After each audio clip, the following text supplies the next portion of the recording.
It's Kate here.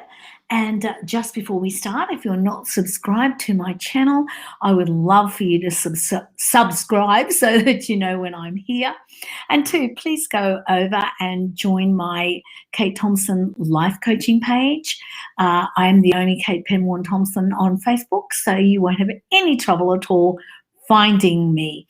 So today, I want to get into a subject today that I think affects everyone. This certainly is a subject that affected me. And when I first realized, and let me just back up again, this subject I'm talking about is when we feel that we are very hurt by somebody, or we feel that they have treated us badly. In that treatment, we tend to remember it and we tend to develop knee-jerk reactions to it. So that's what I want to talk about today. And I want to talk about how when you or I get in one of these situations and we have this knee-jerk reaction to it, we are actually giving our power away. And why do we do that? There have been more than one instance in my life that I have felt instantly defensive. And I'm sure that you can relate. I'm sure that you can find plenty of times in your life where you think of a situation, and even today when you think about it, it is causing you some degree of pain because of how you reacted or because of the injustice that you felt was being put upon you. I'm here to tell you that however anybody else acts, whether they are being inappropriate, whether they are accusing you of something that is untrue, whether they decide that they are going on the attack with you, whether they call you names, whether they prod and poke you, you always have the choice as to how you react. Your brain is going to dig up memories of how you have reacted to these situations in the past. And if you're not careful, what happens to you is what happened to me, is that you automatically have the same reaction. Generally, that reaction hasn't worked for you in the past, so you would wonder why your brain thinks you should do it right now. The reason that happens is because somewhere in our past, which is carrying now into our present, and if we don't halt it, into our future, we have thought that we were protecting or defending ourselves. We have gone to, well, I'm better than that. You're saying untrue things about me. And we go to the source, it becomes a bone of contention, nothing is resolved, and we just walk away feeling yucky. And in our own mind, we are saying that this other person is at fault. This is the person who decided they wanted to make you out to be a lesser person. This is the person who is provoking you, or you feel is provoking you, and can be provoking you, trust me. Because some people, that's their insecurity. That's their way of making themselves feel better about themselves. They actually put somebody else down, somebody that they're probably jealous of, or somebody that they probably have resistance to. In other words, this person irks them for some reason. And they're actually putting up a defense mechanism first, which you and I, can have our own defense mechanism, knee-jerk reaction back to. I've had more than one person in my life that has accused me very unfairly of things, but that's their opinion. Why bother to try to change their mind. You're not going to change their mind. Only time will do that, or only your behavior going forward will do that. Only you being kind, godly-like, not having a knee reaction is what is going to matter going forward. That sounds very simple. It is not the easiest thing to change. And I'm going to tell you that that is the third law. That is the law of allowing. I like to call it the law of unconditional love. Now, does that mean that we allow people to deliberately push us around or prod or poke us? No, it means that we have a standard of conduct that we have chosen on our side of the relationship. And I can tell you, you know, within the last year, I have had a situation where somebody has had a whole lot to say about me that was totally untrue and totally not supported by fact. That just, when I sit back, that just tells me maybe I should pray for that person.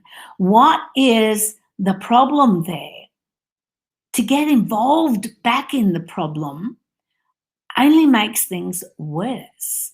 Does it hurt, or can you choose to have the feeling of disappointment, or what would you say, a feeling of sadness that perhaps this was said to you or said about you? Yes.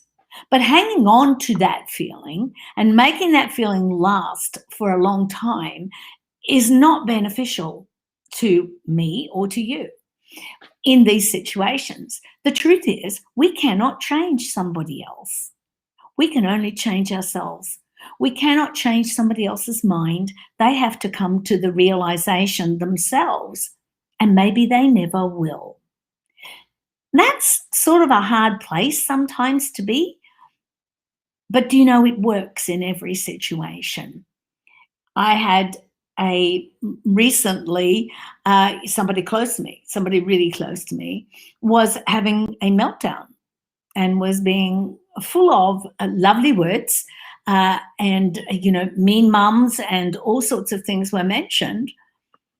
But obviously that person was in a meltdown stage, not operating in, what would you say, clean, clear mind, not operating in what I call wise mind, not even operating in what I call rational mind, but more operating in emotional mind.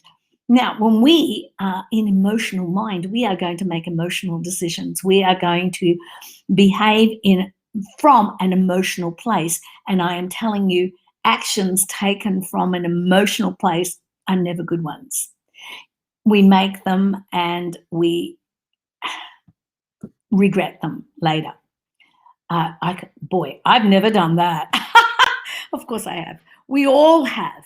But going forward, when we learn that and look back and learn from our previous mistakes, we understand that we could have had a better reaction to this. And when we start to learn to forgive and have grace for someone else, instead of wanting to go and have a knee-jerk reaction and have a fight and slap somebody silly, that's not the answer. The answer is to actually sit back,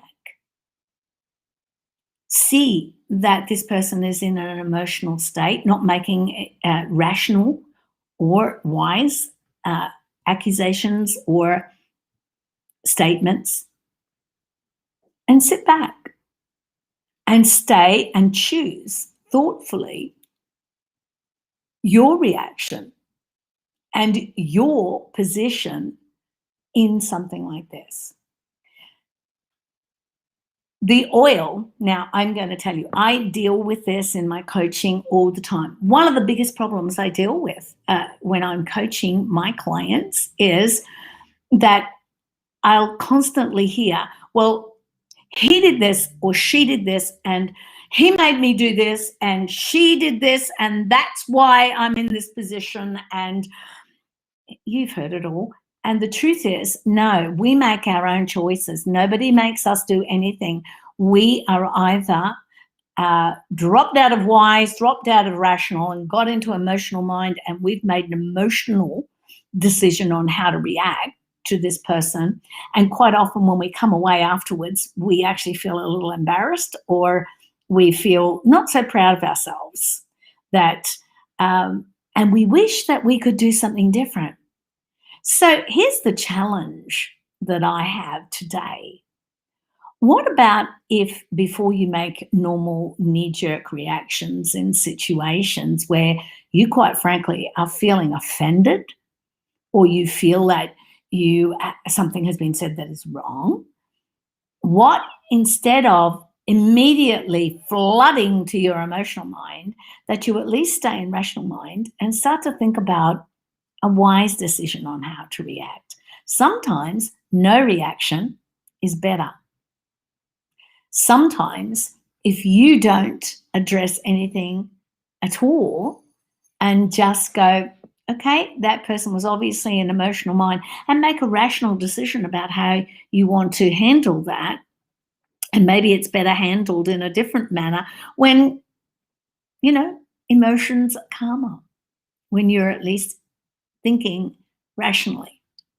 Now, when I coach around this, I'm going to tell you that I'm also a person who uses essential oils. And, my preference in essential oils is Young Living. Yours may be something else, but mine is Young Living. And I only coach with Young Living essential oils. And I only guarantee results of my coaching with Young Living oils. And you can ask me why if you want to, and I'll be happy to respond to that. But in a situation where I've got somebody that is really struggling, maybe it's an ex, maybe it's an ex anything, an ex-husband, ex-boyfriend, ex-friend, a sister-in-law, mother-in-law, could be a mother, could be somebody, maybe it's a friend that you feel there's conflict there. The oil that my go-to oil in this situation is forgiveness. Forgiveness, why? Because we need to be the ones that forgive. We need to have grace. We need to tap in to our abundance and sufficiency, which lives within inside us, our pure potential, our spirit within us, and we need to have the grace to forgive. And then we need to show our forgiveness. Once again, I will reiterate, this does not mean that you actually allow people to cross lines with you. This just means that you don't cross the line back. You actually behave in a better manner. You choose your reaction. You choose your behavior in a rational way or in a wise way. It's way better if we get wise about it. Truthfully, is this easy to do? No, it's a learned thing. And it took me a long time to learn. And I still remember how I learned it. What I can say is that I learned it just with pure coaching alone. I learned it by just coaching myself. I was not involved with using smell at that point.